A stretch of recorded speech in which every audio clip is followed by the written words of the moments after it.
అధిష్టానం సరికొత్త వార్తల ప్రపంచం. అధిష్టానం వాక్ స్వతంత్ర ప్రజాబలం. వెల్కమ్ టు అధిష్టానం టీవీ. ముందుగా బులెటిన్లోని హెడ్లైన్స్. కార్మికులను క్షోభ పెట్టిన డెక్కన్ క్రానికల్పై చర్యలు తీసుకుంటాం. వైసీపీ నాయకులపై సీఎం చంద్రబాబు సంచలన వ్యాఖ్యలు. మధురవాడ రైతు బజార్లో కందిపప్పు, బియ్యం, మినపప్పు స్పెషల్ కౌంటర్లని ప్రారంభించిన ఎమ్మెల్యే గంట. విజయవాడ రైతు బజార్లో పౌర సరఫరాల శాఖ ఆధ్వర్యంలో నాణ్యమైన బియ్యం. మంత్రి. రైతు బజార్లో సరసమైన ధరలకే అందిస్తున్న నిత్యావసర సరుకుల్ని సద్వినియోగం చేసుకోవాలి. ఎన్డీఏ కూటమిపై దుష్ప్రచారం చేస్తున్న డెక్కన్ క్రానికల్ దినపత్రికపై న్యాయ పోరాటం. సత్యసాయి జిల్లా కేంద్రం పుట్టపర్తిలోని సాయి ఆరామంలో నిర్వహించిన జిల్లా స్థాయి సమీక్ష సమావేశం. విశాఖ స్టీల్ ప్లాంట్పై తప్పుడు వార్తలు రాస్తూ రాజకీయ లబ్ధి కోసం వేల మంది కార్మికులని క్షోభపెట్టిన డెక్కన్ క్రానికల్పై చర్యలు తీసుకుంటాం. స్టీల్ ప్లాంట్ని కాపాడుకునే బాధ్యత మాది. స్టీల్ ప్లాంట్ని ఎలా లాభాల బాటలు నడిపించాలి, ఎలాంటి సాయం ప్రభుత్వాలు చేయాలి అనే విషయంపై విశాఖ వస్తున్న కేంద్ర ఉక్కు మంత్రితో చర్చిస్తాం. విశాఖపట్నం ఎంపీ భరత్.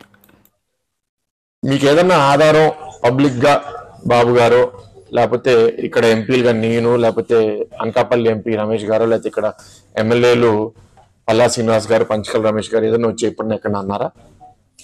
ఏ ఆధారం లేకుండా ఇంగ్లీష్ మీడియా అట్లా రావడం అనేది చాలా ఇర్రెస్పాన్సిబుల్ గా భావిస్తున్నాను. ఎందుకంటే ఇది చాలా మంది జీవితాలకి ముడిపడిన సమస్య. అంత ఈజీగా లైట్ గా వాళ్ళు రాయడం అనేది కరెక్ట్ కాదు. సో దాని మీద చర్యలు కూడా మేము తీసుకుంటాం. ఎందుకంటే మిస్ఇన్ఫర్మేషన్ స్ప్రెడ్ చేయడం అది కూడా మనందరికి కోరేది ఏంటి?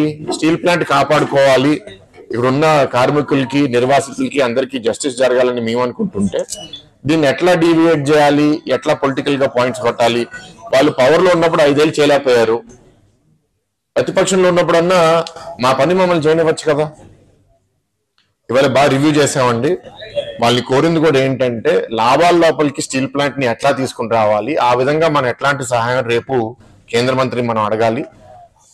ఏదైతే సపోర్ట్ వాళ్ళు చేయగలిగితే మనకి వేరే వేరే సోర్సెస్, ఇందాక పల్లా గారు కూడా చెప్పారు, ఆ సోర్సెస్ నుంచి ఫండ్స్ అన్ని మనం తీసుకొచ్చి ప్రొడక్షన్ కెపాసిటీ పెంచుకోగలగాలి. ఇప్పుడు ఇంచుమించు హాఫ్ ప్రొడక్షన్ కెపాసిటీలోనే ఉన్నాము. ఫుల్ కెపాసిటీకి వెళ్తేనే మనకి మంచి లాభాలు వస్తాయి, మనం ఈ అప్పు కూడా తీర్చుకోగలుగుతాము. అండ్ ఆ ప్రైవేటైజేషన్ డిస్కషనే ఆగిపోతుంది. అప్పుడు ఇక్కడ అన్ని సమస్యలు, జీతాల సమస్యలు అవనివ్వండి, లేకపోతే నిర్వాసితుల సమస్యలు అన్ని మనం పరిష్కరించగలుగుతాం. కానీ దీనికి చాలా కమిట్మెంట్ కేంద్ర ప్రభుత్వం నుంచి కావాలి. కాబట్టి రేపు మీటింగ్ లో చాలా స్పష్టంగా కేంద్ర మంత్రికి కూడా ప్రజెంట్ చేయాలని వాళ్ళ టీంతో కూడా మాట్లాడడం జరిగింది. మనం రేపు ఈ సహాయం కేంద్ర ప్రభుత్వం ఇచ్చిన తర్వాత ఎట్లాంటి లాభాలు రాబోతున్నాయి, అప్పు ఎట్లా ఇవ్వబోతున్నాం అనే నమ్మకం మనం సృష్టించగలిగితే ఇంకా మనకి తొందరగా సహాయం వస్తుందని నేనైతే నమ్ముతున్నాను. టీం కూడా మీ అందరికీ చెప్తున్నాను, చాలా మంది అపోహలు కూడా సృష్టిస్తున్నారు, ఇక్కడ పనిచేయరని, లేకపోతే ఇక్కడ టెక్నికల్ నాలెడ్జ్ లేదని. అది మాత్రం మీటింగ్ లో నాకు అర్థమైంది ఏంటంటే అక్కడ ఉన్న కొందరు హెచ్ఓడీస్ కూడా చాలా కమిటెడ్ గా ఉన్నారు. అండ్ ఈ ప్లాంట్ లో వర్కర్స్ కూడా చాలా బాగా పనిచేస్తున్నారని ఒక బయట నుంచి వచ్చిన ఆఫీసర్ కూడా చెప్పారంటే నాకు చాలా సంతోషంగా ఉంది. మనం దీన్ని ఇంకా వైసీపీ నాయకులపై సీఎం చంద్రబాబు సంచలన వ్యాఖ్యలు చేశారు. 5 ఏళ్ల పాలనలో విశాఖ సహా ఉత్తరాంధ్రలో వనరులను, ప్రకృతిని దోచుకున్న ఆర్థిక నేరగాళ్లు వైసీపీ నాయకులని అన్నారు. గురువారం దార్లపూడిలో జరిగిన సభలో ఆయన ఈ విధంగా వ్యాఖ్యానించారు. అందరికీ నమస్కారాలు. ఈరోజు ఉత్తరాంధ్ర పర్యటన అనకాపల్లితో ప్రారంభించాను. ఎందుకంటే నేను ఒకటే ఆలోచించాను, ఎక్కడైతే ఎక్కువ ఓట్లు వేశారో ఆ ప్రజానీకం రుణం తీర్చుకోవాల్సిన బాధ్యత మా మీద ఉంది. రాష్ట్రంలో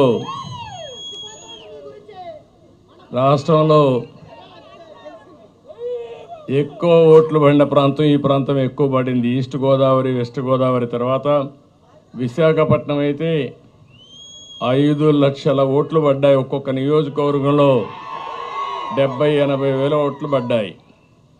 ఇక్కడ కూడా రమేష్ గారిని మీరు ఎంపీగా గెలిపించారు, అనిత గారిని ఎమ్మెల్యేగా గెలిపించారు. మామూలు మెజారిటీ కాదు, కళ్ళు తిరిగే మెజారిటీతో గెలిపించారు. అందుకే నేను కూడా మీ రుణం తీర్చుకోవాలని నేరుగా ఇక్కడికే వచ్చా. నేను ఒకటే మీ అందరికీ విజ్ఞప్తి చేస్తున్నా, భగవంతుడు నాకు ఎంత శక్తి ఇస్తే అంత శక్తి ఉపయోగించి మీ రుణం తీర్చుకుంటాం. ఈరోజు మీరు చూస్తే ఒక పక్క తెలుగుదేశం, ఇంకొక పక్క జనసేన, ఇంకొక పక్క బీజేపీ, 3 పార్టీలు కూడా కూటమిగా ఏర్పడి ఎన్డీఏలో మనం ముందుకు పోయాం. మీరు చూస్తే ఏదైతే అరాచకాలు చేసిన వ్యక్తిని, తప్పులు చేసిన వ్యక్తిని ప్రజాకోర్టులో ఏ విధంగా శిక్షించారో మొన్న ఎన్నికలు ఒక ఉదాహరణ మాత్రం. ఎవరైనా సరే రాజకీయాల్లో విర్రవీగితే వాళ్ళని కరెక్ట్ చేసే శక్తి మా ప్రజానీకానికి ఉంది. అదే మొన్న జరిగింది. ఈరోజు నేను ఎన్నోసార్లు మేమందరం చెప్పాం, ప్రజలు గెలవాలి, రాష్ట్రం నిలదొక్కోవాలి. ప్రజలు గెలిచారు, గెలిపించారు. రాష్ట్రం నిలదొక్కోవడానికి మా బాధ్యత మేము చేస్తాం. మీరు కూడా పూర్తిగా సహకరించమని ప్రజలందరినీ కోరుకుంటున్నా. ఇటీవల 3 వాస్తవ పత్రాల్ని, ఏవైతే వైట్ పేపర్ని 3 పబ్లిసైజ్ చేశాను నేను. అందులో పోలవరం కూడా ఒకటి ఉంది. ఈరోజు నేరుగా పోలవరం కెనాల్ కోసం వచ్చాను. ఉత్తరాంధ్ర సుజల స్రవంతి, ఈ ఉత్తరాంధ్ర సుజల స్రవంతి పూర్తి చేస్తే అనకాపల్లి జిల్లా కానీ ఈ ప్రాంతం అంతా కూడా బ్రహ్మాండంగా అభివృద్ధి అయ్యే పరిస్థితి వస్తుంది. ఒక్క అనకాపల్లి జిల్లాలో 2,80,000 ఎకరాలకు నీళ్లు ఇచ్చే అవకాశం వస్తుంది. త్రాగునీటి సమస్య పూర్తిగా పరిష్కారం చేసే పరిస్థితి వస్తుంది. మీరు ఒక్కసారి చూస్తే నేను ఆ రోజు పనులు చేసిన 5 ఏళ్లకు మునుపు ఎక్కడుందో అక్కడే ఉన్నాయి. వేసిన గొంగళి అక్కడే ఉంది. ఏం తమ్ముళ్ళు, ఒక్క ఇటుకేమన్నా పని చేశారా అని మిమ్మల్ని అడుగుతున్నా. ఏమమ్మా, ఎక్కడైనా ఒక తట్ట మట్టేసి. మధురవాడ రైతు బజార్లో కందిపప్పు, బియ్యం, మినపప్పు స్పెషల్ కౌంటర్లను స్థానిక ఎమ్మెల్యే గంటా శ్రీనివాసరావు గురువారం ప్రారంభించారు. ఈ సందర్భంగా ఆయన మాట్లాడుతూ, ఈ రైతు బజార్లో నూతనంగా ఏర్పడ్డ ప్రభుత్వం సబ్సిడీ రేట్లతోటి కందిపప్పు, అలాగే క్వాలిటీ రైసు డిస్ట్రిబ్యూషను స్టార్టింగ్ కోసం ఇక్కడ రావడం జరిగింది. మరి ఇక్కడికి వచ్చిన తర్వాత ఏదైతే రైతు బజార్లో ఉన్న ఫెసిలిటీస్, ముఖ్యంగా వెండర్స్ కానీ లేకపోతే కొనుక్కోవడానికి వచ్చిన కస్టమర్స్ కానీ వాళ్ళందరితో కూడా మాట్లాడిన తర్వాత పరిస్థితి చాలా హారిబుల్గా ఉంది. ఆ రోజు చంద్రబాబు నాయుడు గారు ఒక మంచి ఉద్దేశంతో ఈ కూరగాయలు, అలాగే ఏదైతే మన పళ్ళు, పూలు ఇటువంటివి ఉన్నాయో రైతులు పండిస్తూ ఉన్నారో వాళ్ళని నేరుగా వాళ్ళ పండించే ప్రొడక్ట్ మొత్తానికి కూడా మార్కెట్ సౌకర్యం కల్పించి తాజాగా కస్టమర్స్కి అందించాలి, ఒక సరసమైన ధరలకు అందించాలి. అంతేకాకుండా పండించే రైతులకు కూడా ఆ పండే పంటకి గిట్టుబాటు ధర రావాలంటే మధ్యలో దళారులు లేకుండా నేరుగా వాళ్ళు పండించిన ప్రొడక్ట్స్ అన్ని కూడా వాళ్ళు మార్కెట్లో అమ్ముకునే అవకాశం ఉంటే బాగుంటుందనే ఒక ఉద్దేశంతో ఒక కొత్త కాన్సెప్ట్ తోటి ఆ రోజు రాష్ట్రంలో ఈ రైతు బజార్లు స్టార్ట్ చేయడం జరిగింది. ఆ రైతు బజార్లు స్టార్ట్ చేసినప్పుడు అది ఒక సెన్సేషన్. ఎందుకంటే అప్పుడు దాకా ఈ ఫెసిలిటీస్ కానీ ఆలోచనలు కానీ ఎవరికి రాలా. అటువంటిది ఆ రోజు చంద్రబాబు నాయుడు గారు ఆలోచించి రైతు బజార్లు పెట్టినప్పుడు మరి రాష్ట్రంలో అదొక పెద్ద సంచలనానికి ఆ రోజు మార్పుకు వచ్చింది.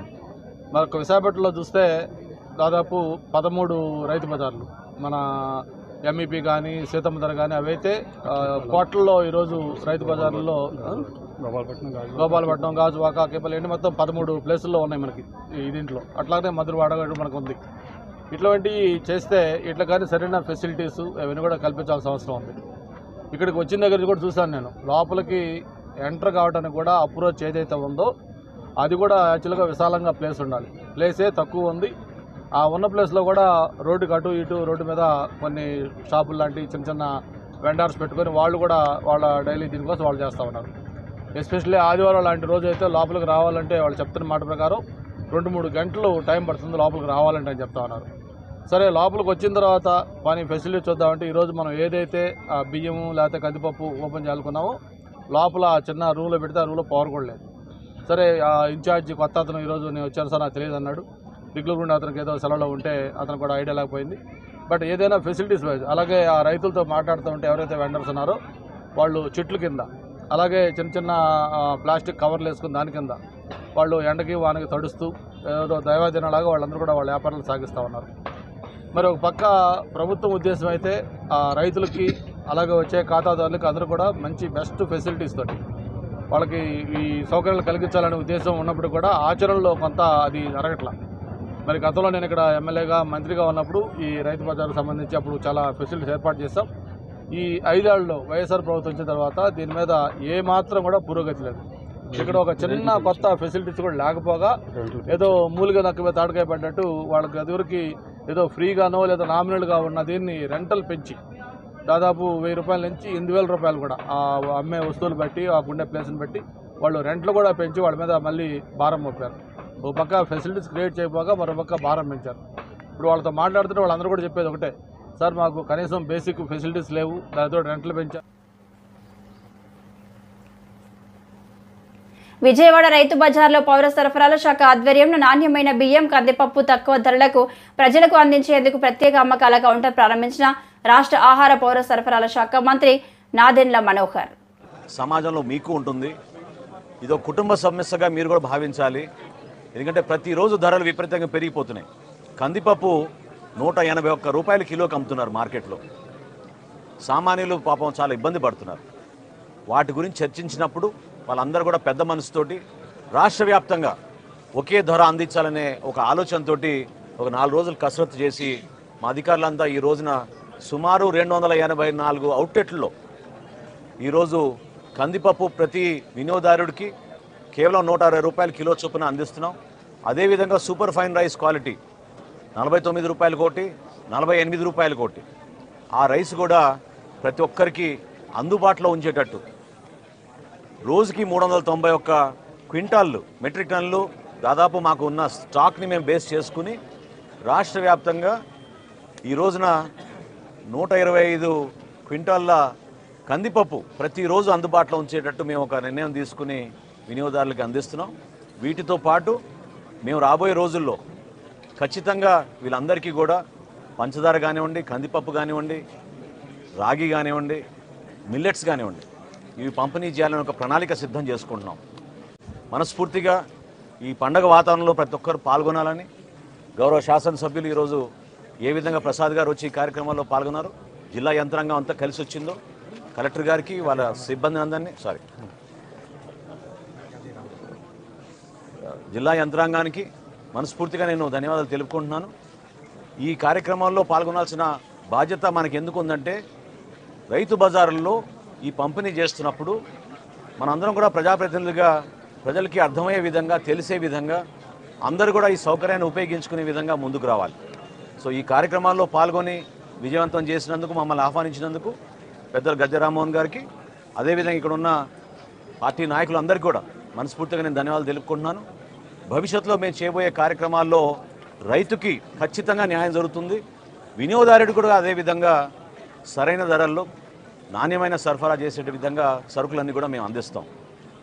దీంతో పాటు మేము రాష్ట్ర వ్యాప్తంగా ఎక్కడ కూడా పొరపాటు జరగకుండా మా పబ్లిక్ డిస్ట్రిబ్యూషన్ సిస్టంలో సామాన్యులకి అందించాల్సిన రైస్ని ఎక్కడ కూడా పొరపాటు జరగకుండా అవకతవకలు జరగకుండా అందించే బాధ్యత కూడా మేము తీసుకుని అన్ని ప్రాంతాల్లో మేము దాడులు చేసుకుంటూ ఎక్కడ కూడా పొరపాటు లేకుండా మిల్లర్స్ అందరినీ కూడా సహకరించమని నేను కోరడం జరిగింది. దానికి వాళ్ళు మనస్ఫూర్తిగా ముందుకొచ్చారు.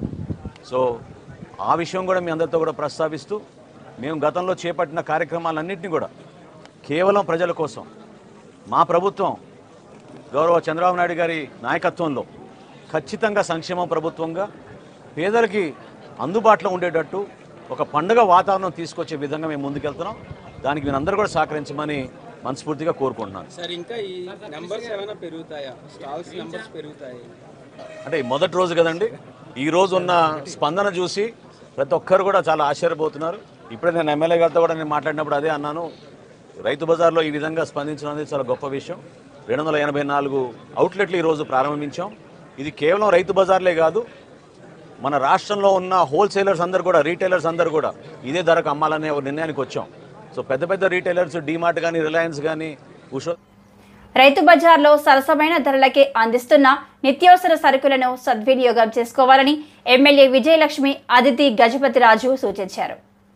దాసన్నపేట రింగ్ రోడ్డు రైతు బజార్లో నిత్యావసర సరుకుల విక్రయాన్ని గురువారం ప్రారంభించారు.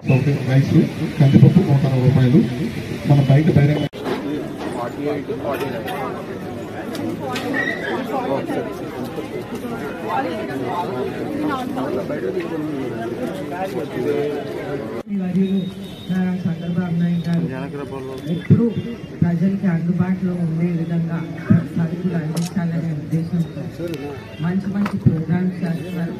అలాగే తెలుగుదేశం పార్టీ పెట్టినప్పుడు కూడా మొట్టమొదటిగా నందమూరి తారక రామారావు గారు ₹2 బియ్యంతో ప్రజలందరికీ ఆకలి ఉండకూడదనే ఉద్దేశంతో ఈ ₹2 బియ్యం అనే స్కీమ్తో మన పార్టీ ఫస్ట్ టైం గెలిచిన వెంటనే పెట్టారు.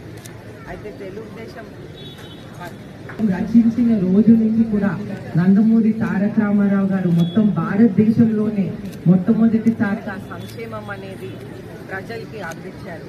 అయితే ఆ రోజుల్లో ₹2 బియ్యంతో మొదలుపెట్టి బియ్యంతో నందమూరి తారక రామారావు గారు మొట్టమొదటిగా మొదలు పెట్టారు. అయితే అదేవిధంగా చంద్రబాబు నాయుడు గారు ఆ పద్ధతి తెలుగుదేశం పార్టీ సిద్ధాంతాలు కంటిన్యూ చేసి ఈరోజు ఎన్డీఏ ప్రభుత్వంలో కూడా ప్రజలకి ఆకలి కలగకూడదని, ప్రజలకి అందుబాటులో తేవాలని ఈ కూడా పెట్టడం జరిగింది. అయితే ఈరోజు కందిపప్పు ₹160 పర్ కేజీ దొరుకుతుంది. అలాగే రోజువారీ చేసే బియ్యం అనేది ప్రజలు అలవాటు పడి వాళ్ళు వినియోగించే బియ్యం ₹48 వస్తుంది.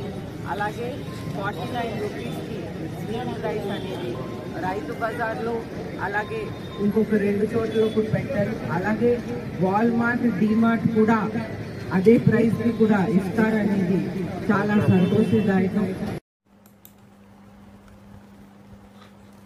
ఎన్డీఏ కూటమిపై దుష్ప్రచారం చేస్తున్న డక్కన్ క్రానికల్ దినపత్రికపై న్యాయ పోరాటం చేస్తామని విశాఖ పశ్చిమ ఎమ్మెల్యే గణబాబు అన్నారు. ఇదివరకు కొన్ని తెలుగు మీడియా ఛానల్ ఏ విధంగా టీడీపీని బదనాం చేయాలని చూస్తున్నాయో డెక్కన్ క్రానికల్ తోక పత్రికలా తయారైందని విమర్శించారు. ఇప్పుడు డెక్కన్ క్రానికల్ కూడా నీలి మీడియా పక్షాన చేరిపోయింది.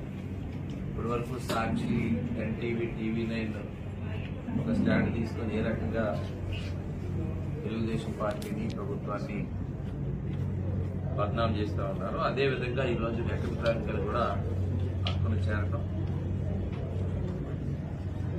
ఇది ఒక తోక పత్రికలా తయారైంది. ఒకవైపు నగరానికి సంబంధించిన ఒక ప్రధానమైనటువంటి ఇండస్ట్రీ స్టీల్ ప్లాంట్, ఉద్యమాలు చేసి సాధించుకున్నటువంటి ప్లాంట్, అందరి మనోభావాలతో కూడుకున్నటువంటి ఆ ప్లాంట్ విషయంలో ఇలాంటి దుష్ప్రచారాలు ఇలాంటి సమయంలో తీసుకోవటం అనేటువంటి బాధాకరం.